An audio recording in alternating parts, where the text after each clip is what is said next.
Once upon a time, in a town filled with boxing posters and dreams of glory, lived a man named Thomas. Thomas wasn't a boxer. He was a librarian, quiet and gentle, more comfortable surrounded by books than people. He had a secret, though. He idolized Muhammad Ali. Ali wasn't just a boxer to Thomas. He was a symbol of strength, kindness, and speaking up for what's right. Thomas knew everything about Ali, his fights, his poems, his beliefs. He watched every match, read every article, and even tried, though unsuccessfully, to imitate Ali's famous shuffle in his living room. But Thomas was incredibly shy. Talking to strangers was a challenge, and speaking in front of a group was his biggest fear. The thought of meeting Ali seemed impossible, a dream too big for someone as timid as him. Yet, when he heard Ali was coming to his town for a special event near the boxing ring, Thomas knew he had to try. This was his chance, maybe his only chance, to meet his hero. He spent weeks preparing what he would say, practicing in front of his mirror, hoping he wouldn't freeze up when the moment finally arrived. The day of the event arrived, bright and sunny. Thomas, dressed in his best, and only, suit, felt a mix of excitement and terror bubbling inside him. He clutched a worn copy of Ali's biography, hoping to get it signed. As he got closer to the boxing ring, the crowd grew thicker. The air buzzed with anticipation. He could hear the announcer's voice booming, introducing local dignitaries. Thomas's heart pounded like a drum solo. He could almost see Ali in the distance, surrounded by people, his smile as bright as the spotlights. Each step felt like climbing a mountain. He imagined Ali's powerful punches, his confident words, and felt smaller than ever. He shuffled through the crowd, apologizing softly as he accidentally bumped into people. Finally, he was close enough to see Ali clearly. He was even more impressive in person, larger than life, a true champion. Thomas's palms started to sweat. He felt a lump forming in his throat. This was it. He tried to push forward, hoping to get Ali's attention, but a burly security guard blocked his path. The guard was big and intimidating, with a stern look on his face. Thomas swallowed hard and tried to speak. "I'm Mr. Ali," he stammered, his voice barely a whisper. I'm a big fan." But the words caught in his throat. His hands started to tremble, and he could feel his face turning red. He tried again, but all that came out was a jumble of sounds. The carefully rehearsed speech he had practiced for weeks vanished from his mind. He felt like he was shrinking, becoming invisible in the massive crowd. The biography slipped slightly in his sweaty grip. He just wanted to disappear. This was a disaster. He was failing. He couldn't even say hello. The excitement he felt earlier had been replaced by pure, unadulterated panic. He was letting his hero down, even before he had a chance to meet him. The security guard, seeing Thomas's struggle, let out a harsh laugh. "Look at this guy," he sneered, his voice loud enough for others nearby to hear.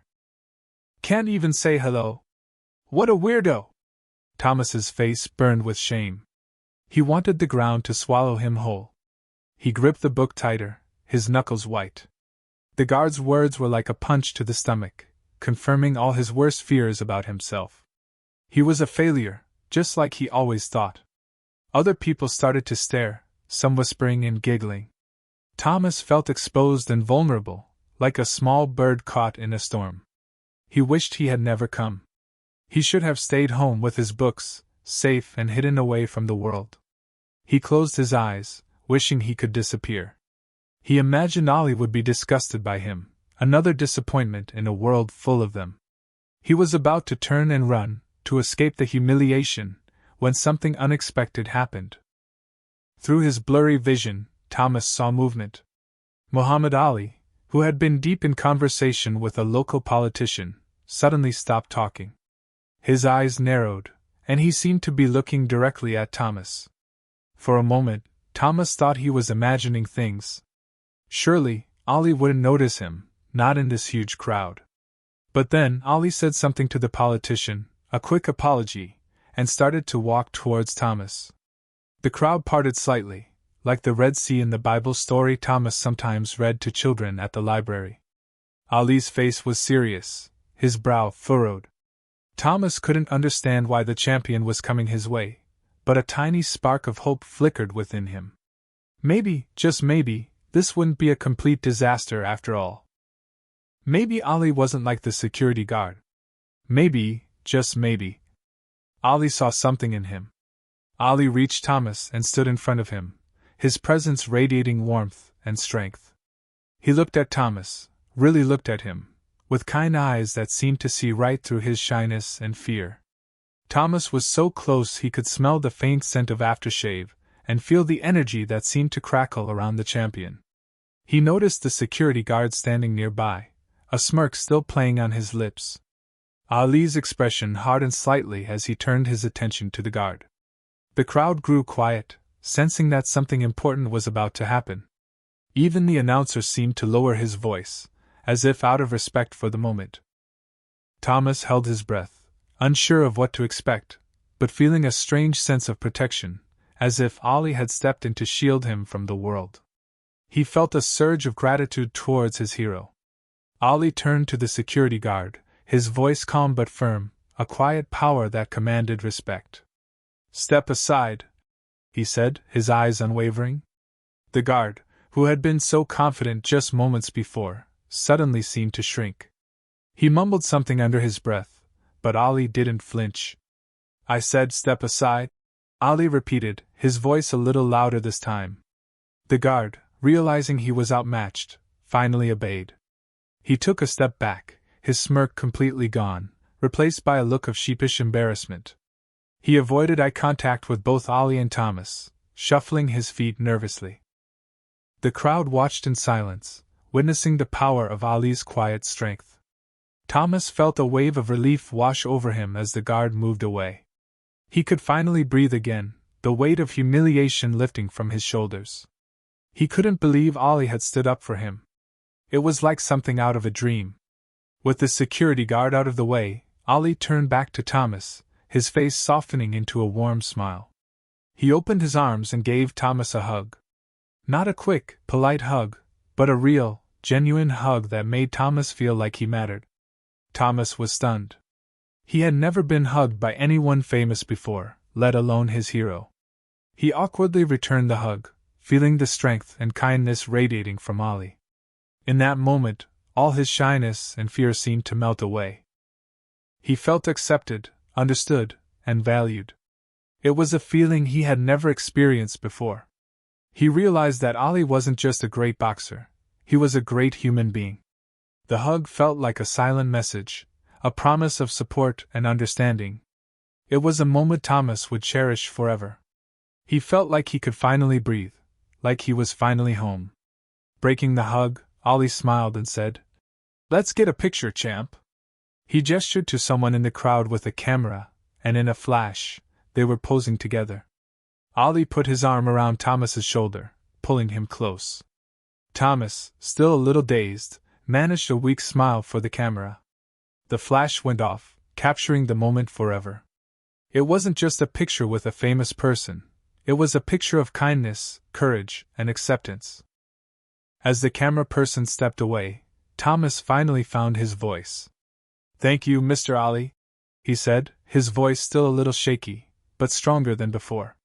You don't know what this means to me." He offered Ali the biography he'd been clutching. Could you sign this?" Ali chuckled, a warm, genuine sound. "Of course I can," he said, taking the book and scribbling his signature on the title page. He handed it back to Thomas with a wink. As he handed back the book, Ali leaned in close and said, in a voice only Thomas could hear, "Courage ain't always loud." Thomas looked up, surprised. He didn't understand at first. But then, he realized what Ali meant. Courage wasn't about shouting or being the strongest. It was about facing your fears, even when your voice trembled. It was about being kind, even when others were cruel. It was about standing up for yourself, even when you felt small. Those words resonated deep within Thomas's heart. They were simple, yet profound, a powerful lesson from a man who understood the true meaning of strength. He smiled, a genuine smile this time, one that reached his eyes. "Thank you," he whispered, finally feeling like he understood what it meant to be brave. He knew, in that moment, that his life had changed forever. The encounter with Ollie had given him something he never thought possible: the courage to be himself. The security guard, who had witnessed the entire exchange, stood silently in the background, his face a mask of shame. He didn't say another word. He seemed to understand that he had been wrong, that true strength wasn't about being loud or making fun of others, but about being kind and supportive. The incident served as a powerful lesson for him, a reminder that everyone deserves respect, regardless of their shyness or perceived weaknesses. He avoided Thomas's gaze, a deep blush creeping up his neck. He felt small and insignificant compared to the champion's radiant kindness. From that day forward, the security guard was a changed man, always striving to be more understanding and compassionate. He learned that sometimes, the quietest voices have the most important things to say. Thomas walked home that day with a lighter step and a hopeful heart. He carefully placed the signed biography on his bedside table, a treasure to be cherished. But it was the photo, the one with Ollie's arm around him, that held the most power. The next morning, Thomas went to his local frame shop. He chose a simple, elegant frame that wouldn't distract from the picture itself. When he got home, he carefully placed the photo inside and hung it on his living room wall, right above his favorite armchair. It wasn't just a decoration, it was a symbol. A reminder that even a shy librarian could be brave. A testament to the kindness of a champion. A beacon of hope in a world that sometimes felt too loud and overwhelming. Every time Thomas looked at that photo, he remembered Ali's words. "Courage ain't always loud." And he knew deep down that he could face anything. The photo wasn't just a picture of Muhammad Ali, the champion. It was a picture of Thomas, the shy librarian, standing next to him. It was a picture of a moment where kindness triumphed over cruelty, where courage was found in the quietest of hearts. It was a picture that told a story of hope and transformation. People who visited Thomas often commented on the photo. They would admire Ali, of course, but Thomas would always point out that the picture meant more than just meeting a famous person. He would explain the story behind it, how Ali had stood up for him, how he had taught him that courage wasn't about being loud, but about being true to yourself.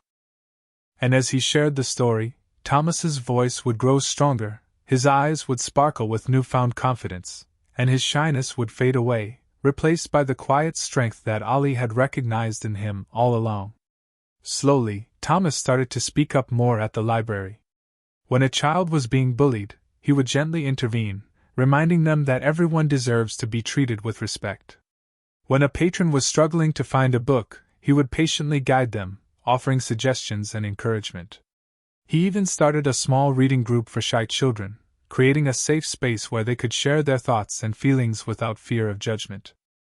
One day, the library director announced that there would be budget cuts, potentially leading to the closure of the children's section.